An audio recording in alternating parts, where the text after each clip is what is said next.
the link on this Thursday. Let's head into the KUAM News Zoom room where we have the superintendent of the Guam Department of Education, John Fernandez, standing by. Makeup Day, as we're all the holiday yesterday, right, John? Right.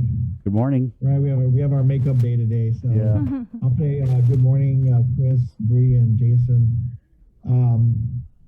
I just wanted. I'm glad we had a chance to catch up this week. I mean, it seems like we a lot has happened over the past, since we last spoke about schools. I just want to do a quick, update on school reopening. Obviously, we started back on the 29th with all of our students, our face-to-face students, back for 5 days of instruction. So I think last week we talked a lot about some of the anxiety and stress about returning to school. I do think that it's I wouldn't say it's gone away, but I do think that things have eased up a little as our students and our employees have gone back to their normal routine. So still a lot of discussion about maintaining safe campuses, monitoring safe the campuses on a daily basis. But I think the students I've spoken with, a lot of them might have been concerned about the return, but things seem to be kind of getting better, and we'll just continue to monitor the situation. We looked at the community risk status. Continues to seem pretty safe for reopening. We've been monitoring on our dashboard the number of cases that we're seeing reported to the schools where the kids have been on campus, and that's been relatively low, actually very low for the last week. And we're going to continue to just pay attention to the data and keep our stakeholders apprised of the situation. And as you know, we have after tomorrow we have one more week of school, and then we head off into the Christmas break. So we want to thank all of our parents, our teachers, and our students for doing their best during these couple of weeks. We'll get to the Christmas break, assess everything at that point, and then again prepare for January reopening coming back on January 3rd. So hopefully everybody is getting into the holiday spirit at this time, and again we all could use some holiday spirit after this year. So again, I'll take questions on that as we if needed. I want to talk about another discussion that we're having. So tomorrow, as you know, we typically have these meetings of stakeholders when there are big issues or things that need to be discussed with them. And upcoming tomorrow at 6 p.m. we are holding a Zoom town hall meeting. The information regarding the Zoom link and so forth is on our Facebook page. And of course, we'll be putting it out through the JIC and through other sources. But the topic is actually a public health and GDOE hosted forum, and we really encourage people to listen in, whether it's through our live stream on Facebook or in the Zoom meeting. This would be a chance to hear what the topic that we're going to be discussing, as well as provide input and ask questions, get clarifications. And I do want to urge parents to attend this, because the topic is vaccination of 5 to 11-year-olds. I want to just be very clear that right now, that this topic or this discussion right now really is about gathering input. There is no, we're not there to discuss a mandate for students, because I'm not aware that the governor is decided whether that's going to be a good idea or not, or whether it's necessary. But there has been a push, and I think you heard it on KUAM, by the physicians to offer in-school vaccination clinics. And what I mean by this is not simply weekend clinics that at a school site or after-school clinics, but actually providing vaccinations during the school day to the 5 to 11-year-old students. So at an elementary school during school hours, that this type of service would be arranged. I haven't been, I didn't, when I first heard this, I was very hesitant, and I still am hesitant to do that, because we've just returned to school. We're trying to maximize instructional time. there are a lot of logistics involved in setting something like this up. And with the with all that that needs to happen, it's a big operation to do. Not even taking into account the fact that we really need our parents to be aware of what's happening, be informed, and actually to support what's happening, because parental consent is still a requirement for any 5 to 11-year-old who's going to get the vaccine. So at this point, what we agreed to with public health and with the governor's office is that we need to push information out to our public, get the input of our parents. We actually have worked with public health to distribute an electronic survey for parents to respond to, and as we gather that information, to be able to determine the best way to handle 5 to 11 vaccinations. Obviously, families can go to their private medical providers to get that support. There are village clinics around the island that I know will continue, that are not happening in schools, but maybe at the health centers and mayor's offices and so forth. And again, moving into an in-school vaccination clinic really needs to be thought through and explained, but definitely we need the parents to understand what this discussion is. So I just wanted to put that out there. I think a lot of folks in the community are kind of jumping the gun and saying, this is going to be a mandatory thing. As far as I'm concerned, I'm not aware of that. I'm not comfortable with that at this point, and it's going to take a lot more information and really a lot of input from our parents to let us know, number one, what are their intentions with regard to seeking vaccination for their kids. Number two, how would they best, what is their preference for how these vaccination services should be provided?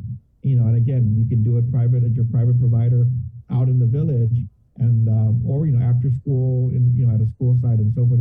There are a lot of options out there, and right now we're kind of in the planning phase for looking at ways to support public health, but we haven't really nailed down the options. So please turn out, join us. We welcome the debate, we welcome the discussion, we welcome the questions, because I know that over the past few months there's been a lot of discussion about about this issue, and anticipation that it might come up as the 5 to 11 vaccine gets through the approval process. So I'll leave it there, and again, hopefully we'll get a good turnout that'll help inform the best way to move forward. We did talk about last week. We also held a session with our Guam Education Board. Again, with the return to 5 days of instruction, our effort at GDOE is really trying to get back to dedicating most of our time towards the educational, and instructional, subject matters. And part of that is, getting to this discussion about learning loss and learning recovery. And so, as you know, what I've said in the past is the way we're going to deal with learning loss is to, first of all, try to stop learning loss by getting kids back to school, right? Getting them back in the classroom every day of the week and resuming that routine, trying to address, their concerns about returning to school in a safe environment. Once we get into that routine and get back to that new normal, then we can talk about the types of interventions that will make sense for our kids. So we talked a little bit about the annual State of Public Education report, which I think everyone's had a chance to kind of review. And of course, what you do see in that report is data showing from last year to this year that there are challenges, in the different subject areas and the different grade levels. But the bigger issue, though, for us in trying to utilize this data efficiently and effectively is understanding that what we collected over the past couple of years really is limited in terms of giving us the big picture. So, it's a snapshot. It's about, I believe, between 30 to 40% of our school population was assessed, which is which again, raises questions about how accurate and how representative.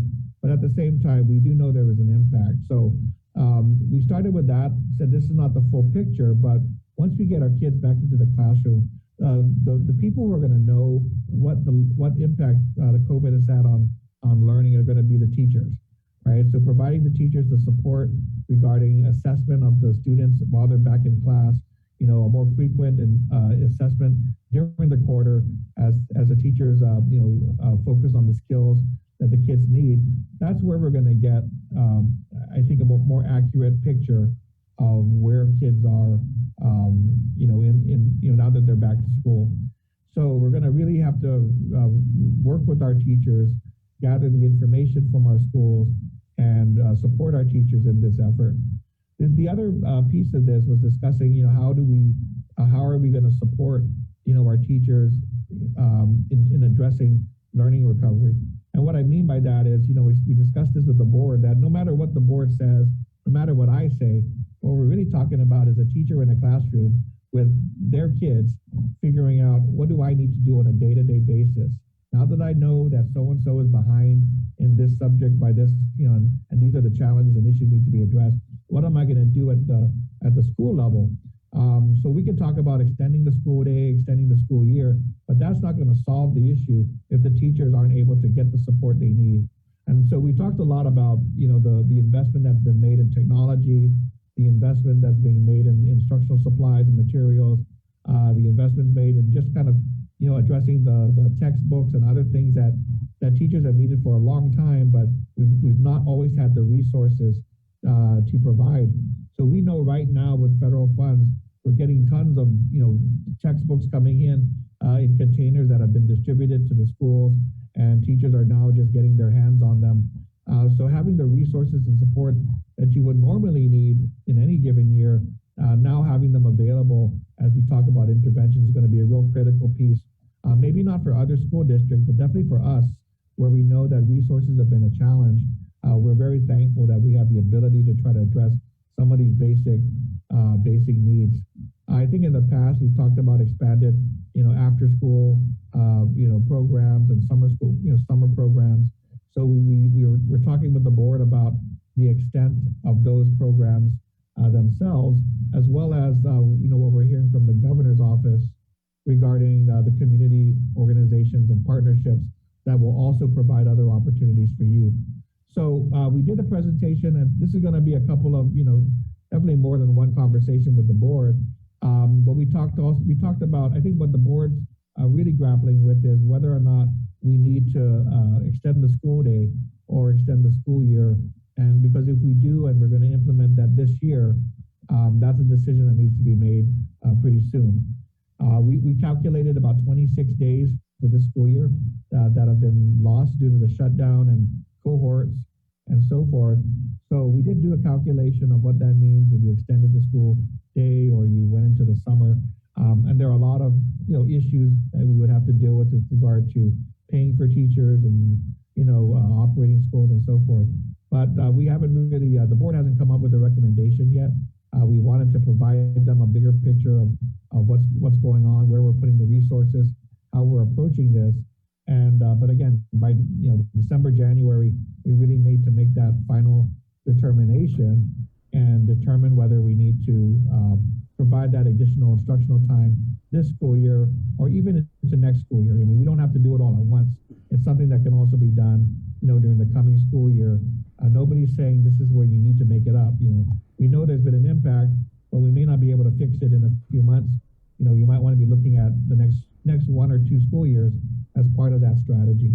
So I'm going to go ahead and end there. I mean, there's a lot of other things on the agenda, but I'll see if you have any questions you'd like to have your audience hear responses to. Just to go back to that 26 days that need to be made up, right? That were lost, Correct. Right? Correct. You said it could also be made up next year, but what if they're seniors? How does that work? Right. So, I mean, again, we'll look at all of that in terms of instructional time and in terms of the requirements for them to get credit for the courses that they're taking. So they're not directly. I mean, they're not. It's not an equivalent discussion. So they're not necessarily.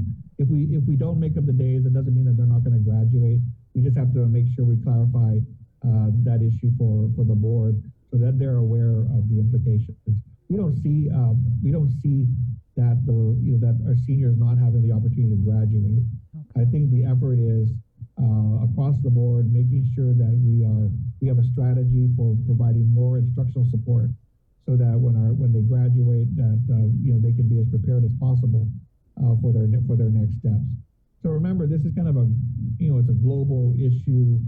Universities and colleges are dealing with this at the same time, knowing that graduating seniors have kind of all gone through this, that they may have been impacted by instructional time, they may have been impacted by the opportunities to participate in sports, impacted in terms of their service and leadership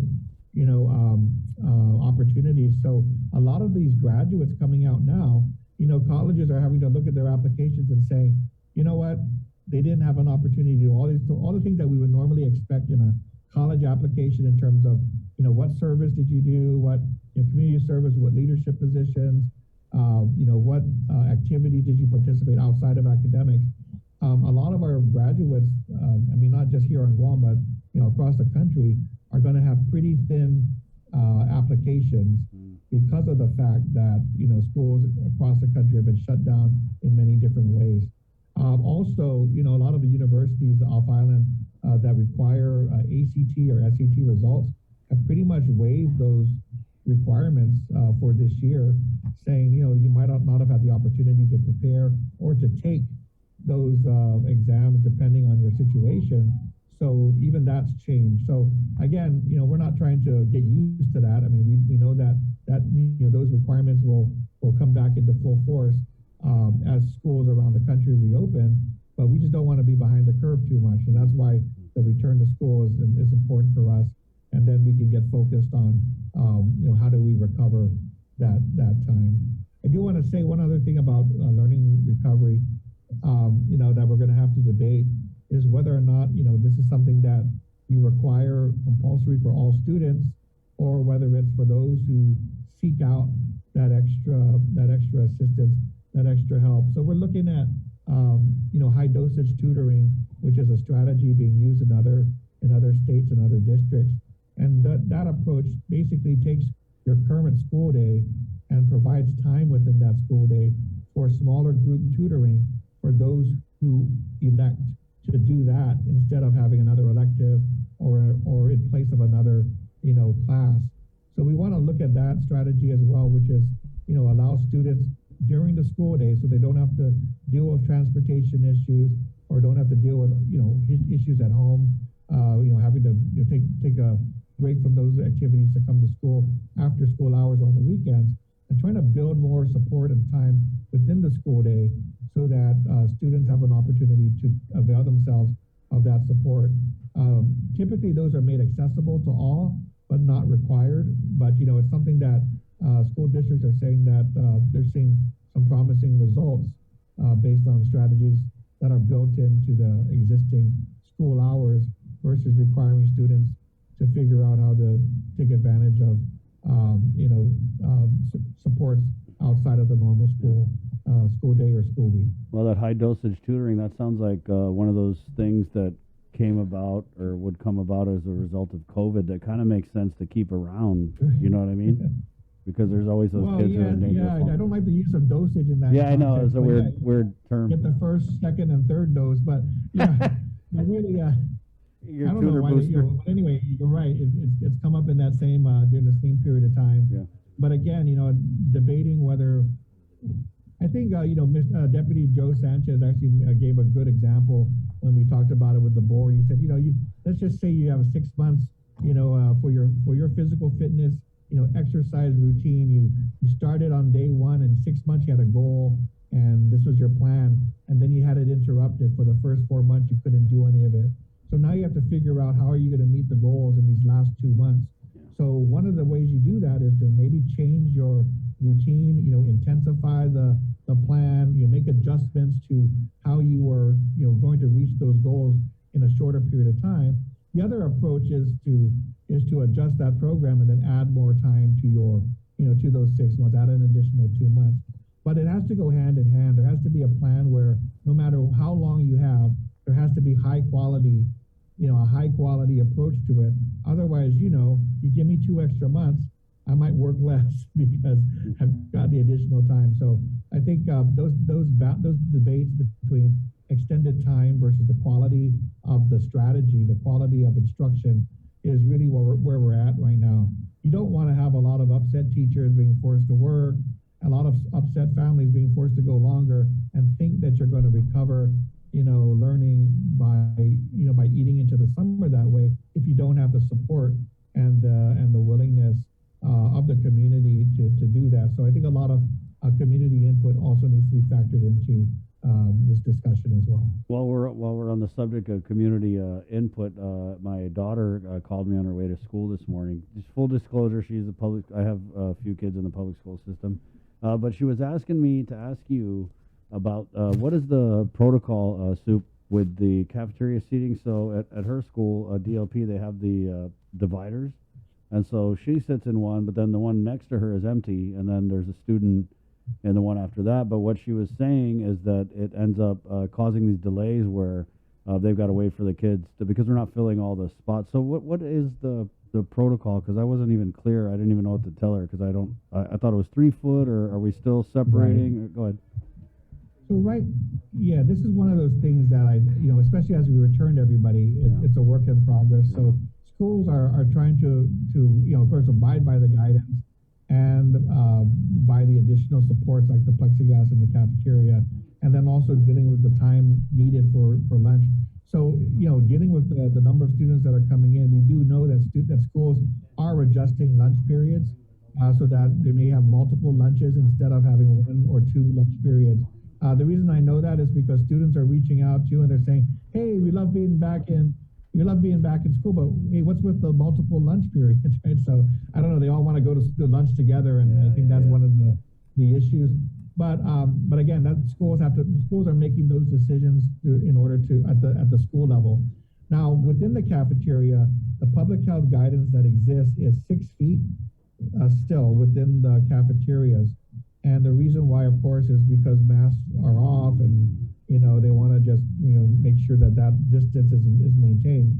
However, when they did walk through the cafeterias and the schools with us, earlier this school year, they recommended that because of the numbers of students and the masks coming off, that if the plexiglass dividers are not required in our classrooms or in the cafeteria, as part of CDC and public health requirements. But because we did have resources and that became the recommendation because of the mask coming off, they said go ahead and install those if you have the ability to do that. They're not required, but that may help you in your mitigation strategies. So we went ahead and when we had the opportunity during the shutdown and during the cohorts to go ahead and install those dividers. And I think what the schools now are dealing with, and thank you for letting me know, that's one of the other things we'll just have to go back to public health and resolve. It doesn't get rid of the 6 foot distancing, but the kids are probably wondering, why do we have these dividers if we can't adjust the distancing too? So smart kids.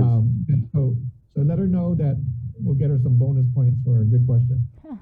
Thank you. John, I wanted to follow up on a couple of things. First, the resolution by the Guam Education Board on the finances of GDOE. I believe the shortfall, I can't remember what the amount was, 45 million? So, and you were supposed to come up with the plan for that? Right. So we did meet, so the board, last board meeting was presented with a written plan for how we were going to address the budget shortfall. And essentially, we are going to do our best to leverage federal funds as much as possible to cover areas that have not been covered, that are not able to be funded within our current budget. So we're working through those pieces right now. There are some pieces that we can definitely do already without any further USDOE review.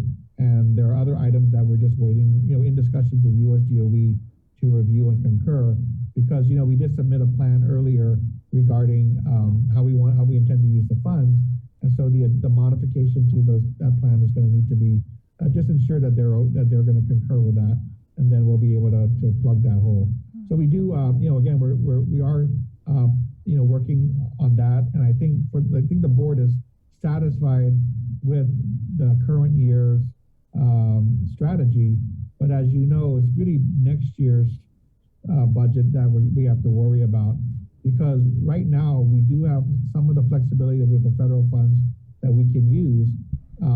But again, next year we may not, because as the funds get committed to our capital improvement projects and other, and other items, they won't be available to really address the operational gaps that exist.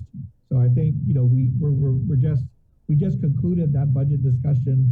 Our schools are working to submit their budget information for this year, and then in January you can anticipate much more debate and discussion about the coming school year, because our budget is due at the end of January to the legislature, our budget request for the coming school year. And so that's gonna, I was hoping to not have to, really focus on that for a couple of weeks. But now that you reminded me, it just really reminds me that, we're not gonna get much of a break this year before we start those big discussions in a couple of weeks. When you said federal funds, are you talking about ESF, ARP? Yeah, we're talking about ESF and ARP funds that are available. Now, again, those funds are really intended to, to support, ESF was really about distance learning, supporting, school, students through these shutdowns and interruptions in learning. ARP is really focused on reopening schools and getting us back, and recovering learning loss and so forth. So even though there is room for dealing with operational issues, it really isn't the focus of these funds. So when we put our plan together before the budget was finalized, that was our proposal. In order for us to address the operational gaps to get through this current year, we're going to have to, take those funds away from other areas of investment that were planned. So that's the trade-off. We didn't have money set aside that wasn't dedicated to a particular project. But for instance, the funds that you'll see, going into the operational gap are going to come from the investments that we were planning for capital improvements. Is GDOE expecting to receive anything from the infrastructure law that President Biden signed, or anything in the Build Back Better Act? So we haven't heard from US GDOE yet. The answer is yes. The mechanism is just a mechanism, and the final amounts that need to be verified by our federal agency. So normally when these funds are allocated, they go by formula to the territories. And so really would need USAID to kind of confirm how much and whether they're going to go through the governor's office or directly through the agency for those programs. But, there was support for broadband investment, to support distance learning. There was support for early childhood investments, so expansion of pre-K. So those types of things we expect to hear more from USAID. We typically hear from them in about March every year when they confirm what resources are available. So hopefully earlier than that, because of this recent bill being signed into law, we'll get more detail, and they can add that to add that to our those resources that we have, and then sort through some of those issues regarding, you get different pots of money, and then you set aside funding for infrastructure, and then they pass an infrastructure bill, and maybe there are opportunities to switch things out and around to make it work better for Guam. And so that's what we're going to be doing once we get that information. Okay. And isn't it in January when schools are supposed to implement this COVID testing plan for students? Is that still? Yeah, we're still kind of going through I would say it's not like we've stopped the planning. I mean, there are just a lot of issues related to that, meaning, do we have the capacity to do it? How many, how often? And there's some further questions that need to be answered with public health.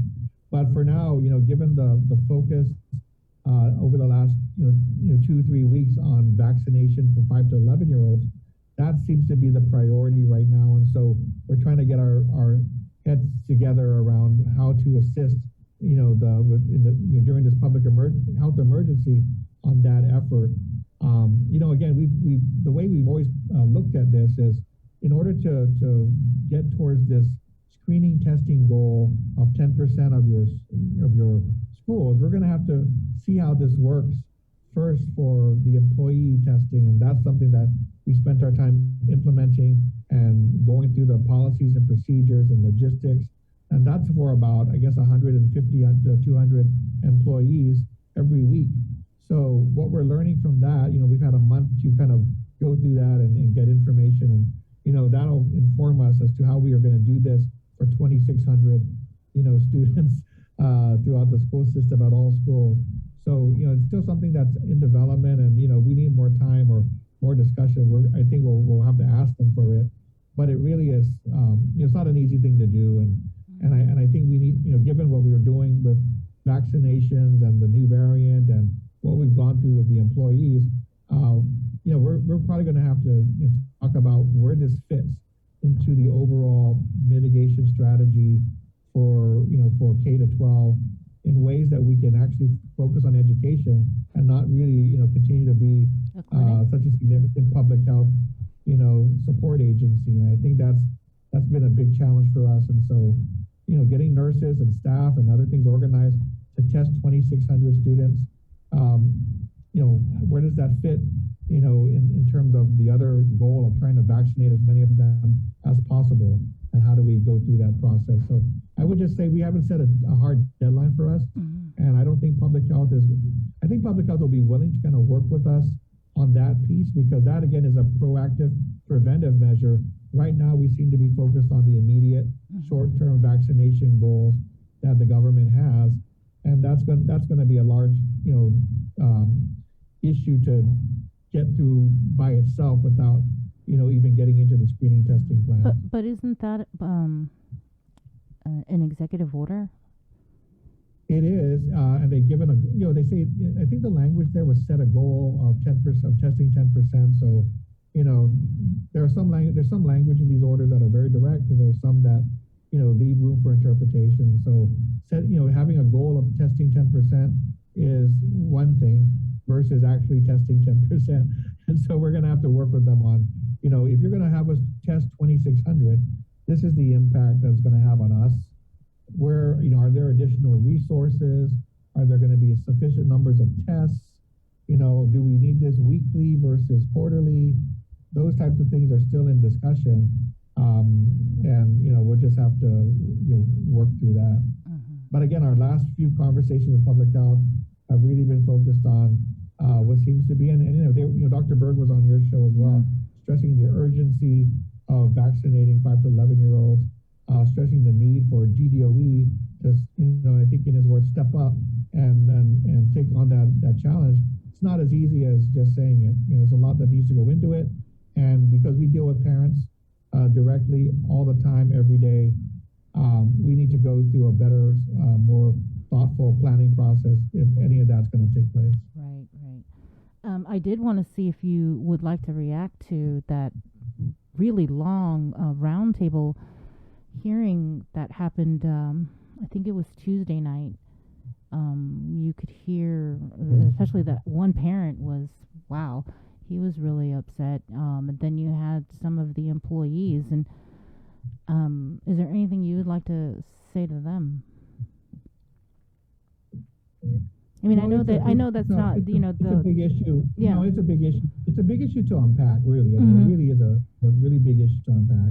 I think the good thing about the hearing was that you had folks from different agencies. So the Department of Administration was involved, the public health was involved. We were there, as well as members of the Guam legislature, because this isn't really a DOE issue by itself. I mean, we are an agency of the government implementing what we believe to be a legally binding order of the governor. And there are many objections that people have in the community to these employee mandates by an employer, and not all of them can be addressed by Department of Education. When it comes to our policies and procedures and improvements to those, perhaps, but when it comes down to things like whether or not an executive order is legally binding because it's not a law, it's a mandate, I mean, I'm not sure I'm going to be the one to resolve that. I have my own opinion, and I think a very informed opinion about whether an executive order is legally binding, and I'm probably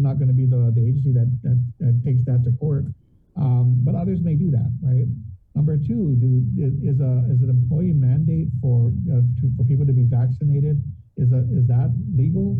Well, I think that's been demonstrated around the country that employers do have the authority to mandate it. Those are Supreme Court decisions around that issue. Now, of course, there are challenges being made to the federal mandates for private employers, and of course, we'll pay attention to that. But as far as the government implementing it, as states implementing it, employers implementing it for their own employees, that seems to be covered ground already. So, if we want to get into a debate about that, it's kind of hard for DOE to step in and resolve that matter.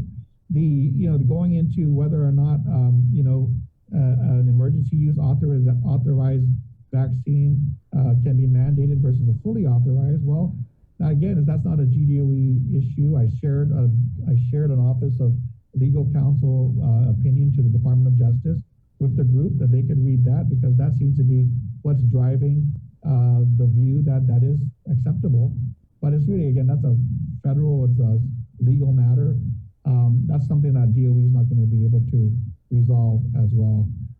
So it gets into a lot of different levels. I mean, to the order, to the DOA circular, to the specific requirements, to reasonable accommodations and other things. So, we listen to all the questions and objections and concerns, and we're going to try to, take, further the discussion about, particular issues that do seem do seem to be things that we need to clarify. But there are also a lot of issues that are above my head that really are policy issues that the governor has to decide, and the legislature. They have an opportunity to weigh in and set that policy for the entire government of Guam, because it's not just DOE. This applies to the entire government. No, so the issues that we will be following up with are, number one, there seems to be some processing of exemptions that seems to have taken longer than probably needs to have taken, or there seem to be issues regarding the exemptions that are still being addressed at public health. So we do want to follow up on that. I don't think employees should be penalized for going through the process of requesting an exemption and then just having the delay to that exemption impact their ability to come to work. So we promise that if we can resolve that, we can then look at their particular situation and address it. I think the other issue is just determining whether there is going to be a change in the mandate, given that 94% of our employees are fully vaccinated. I mean, is it truly, is public health recommendation that it has to be 100% coverage, or is 94% good enough? I mean, that's a reasonable discussion. And then third, regarding accommodations, what type of accommodations are available, for these employees? I think the senators looked at me and to find an accommodation, and I'm telling them that the accommodation is right there in the circular. So when you pass a law that's very clear, and the governor gives me a directive that's very clear, I don't think there should be a recommendation for me not to follow it. I think that they should look at the source of that, that language, the source of that issue, and then we can work to address that. But again, the senators, if they pass a law that says something very clearly, I'm sure they're not going to tell me to work my way around it. So, I made that point to them, and I think we know that this is an issue that can be dealt with at different levels. But we'll try to do our job and try to address I think there are three employees who are currently on some kind of leave status because of non-compliance. I do agree that there are probably those who are complying with the weekly testing and who may not want to do that, may be uncomfortable but are doing it anyway. So I take that and agree that that's probably true for a portion of those employees. But again, 94% fully vaccinated at this point, 85% before the mandate. So there is also this view that many employees feel that it's a good idea, that in order to keep our kids and our employees safe, that maximizing vaccination is a good idea. So we have to balance that out as well. I thought I've taken an informal Twitter poll to try to get. I'm not going to use that as the basis for my decision making, but that is a question worth asking. There is a mandate out there for employee vaccination. How many of you think it's a good idea and think that it improves safety? How many of you disagree with it, and how many of you don't care? And let's see what people think too, because there are people who think that vaccination does improve safety in the schools. Yeah. No, I really found it interesting, some of the points that were brought up by some of the teachers, especially the one from Southern High School, where he also brought up the fact that you're right, he went through the process, submitted the exemptions, and there's a delay, and there's been a delay, especially with these religious exemptions.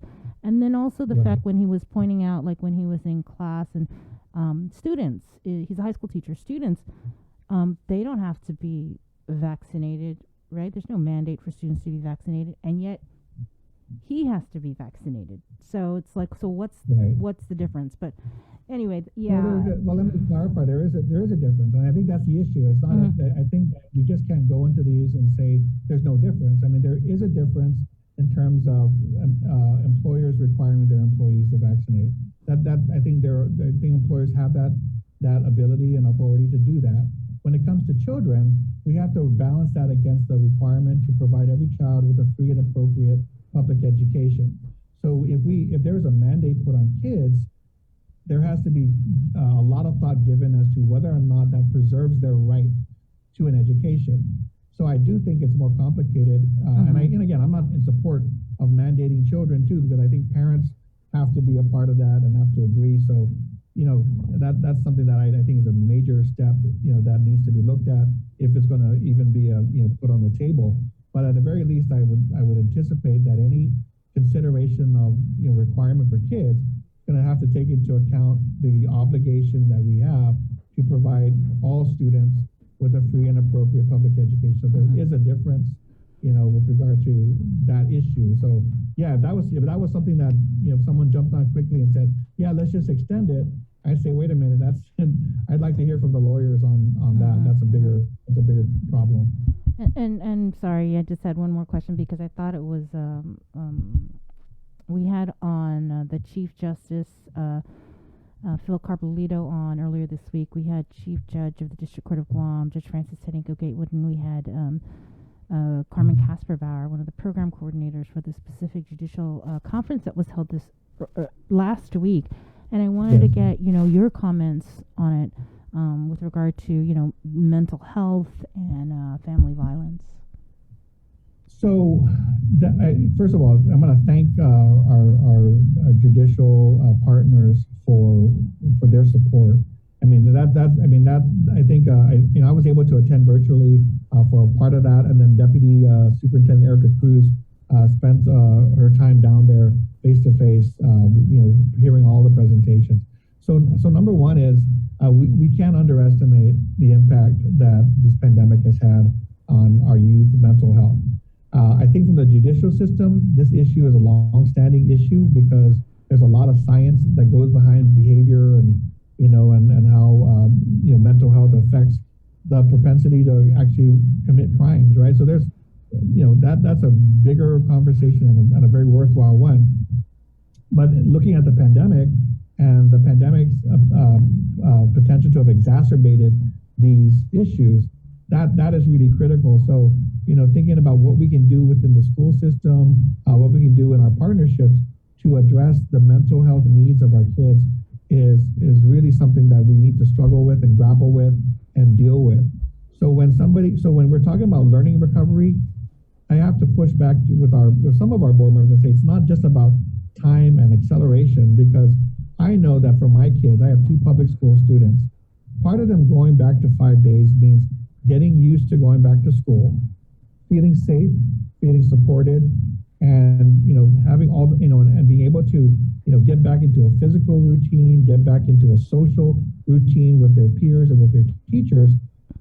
Much more important for me than giving them an hour more of math, in that first week or the first 2 weeks. So we can talk about additional time, but the mental health issues are something that we have to deal with immediately, engage, and not pile too much on these kids right now as we're trying to assure them about that this environment is safe for them to return and be with their friends and deal with their teachers. When I think I always refer to this, we had a session with middle school student leaders, and I was just really, I don't know if I mentioned this to you before, but I was just shocked. The discussion was, for them to think about their future in high school, think about their future after high school. And our middle schoolers were talking about COVID and about physical distancing and cleaning and all these things they had to do to have to live a normal life as a middle schooler. For us, for those of us who are, in our 30s, right? Well, older than 30, we know that these couple of years may be a blip in our life, right? I mean, it's certainly significant, but we've been through the ups and downs. For these kids, this is almost life-altering, a life-altering period in their life that's going to really shape their mindsets and their approach to what's happening in the future. So we really have to get them away from, being so COVID focused and so anxious about the immediate safety issues. But that's our job, to try to ensure they have a safe environment and get them thinking about the things that kids need to be thinking about at this point. So the one other piece I will put out there, and I'm happy to share it with you on my chat, I sent it to the board and I sent it to my team yesterday as soon as I saw it, is that the U.S. Surgeon General just put out an advisory regarding youth mental health. And definitely when the U.S. Surgeon General puts it out there as a major health issue for the country to decide or to determine, we need to review it, and we need to really figure out how we can do our part in addressing what he's deeming as a national health concern or health crisis. So I sent that to the board and my team to start reviewing that. Let's see what we're doing, what we can do to improve what we're doing. But that's so critical. So thanks for bringing that up. No, and another reason why I brought it up is because during the recent Guam Education Board meeting, when they were talking about making the decision on when to reopen schools, it was the IBOG member. I forget her name, but she actually brought that up. Like, when we make this decision, I hope you guys take into consideration, our mental health issues. And so that's why I kind of want to ask you about it. So I guess this is a good plug for Junior Achievement Guam. I was at the Junior Achievement Guam fair this past weekend. And, this is an opportunity for the kids to, present their business ideas and their products for us to look at. And they compete, in the Junior Achievement competition. So first of all, I was glad that they were able to have this competition and be face to face and do the things that they normally do. But I was really struck by the fact that I think three or four of the 8 groups that were there really had mental health as a theme, right? And so I had a long conversation. I think it must have been 3 hours just talking to the kids. But because I was very interested, first of all, how has this impacted you and your friends? And why, and what do you think you can do to address it? So it really sparked a lot of thought, because I think, we always think about what the adults can do and what kind of services we can provide and what kind of medical or psychological help we can offer. But they're talking about what you do from a peer-to-peer standpoint. So if I'm a student, and I'm talking to my fellow students, number one, we want to create a space where we can talk about these issues, right? We want to be aware that there are issues out there. We want to normalize this so it's not a stigma to talk about mental health issues.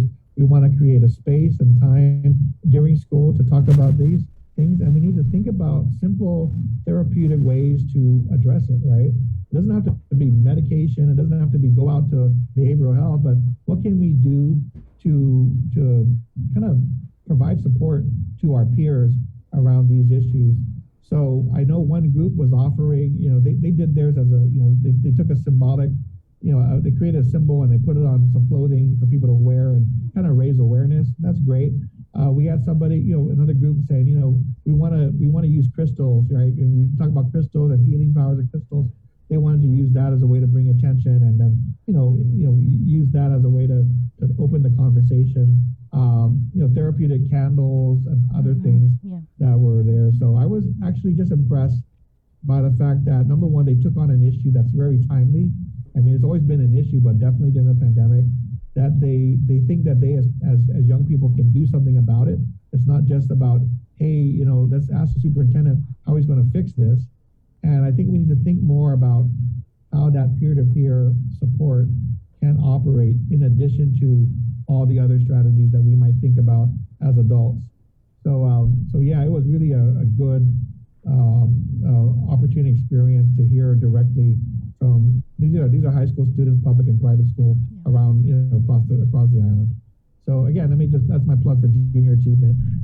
I welcome their invitation. Thanks. And healing crystals. Let me follow through with that plug. You can actually watch our Christmas Pops special, because we feature all of the products for the junior achievement students. So Great. I hope you agree with me. I was just really struck. It's not a Yeah. normal. Yeah. It's not a normal. I mean, I would normally, you might. I can see the safety, the sanitizers and stuff like that, and making those convenient. That's great. But the mental health stuff, that's a little more complicated. And Yeah. so it was really good to see.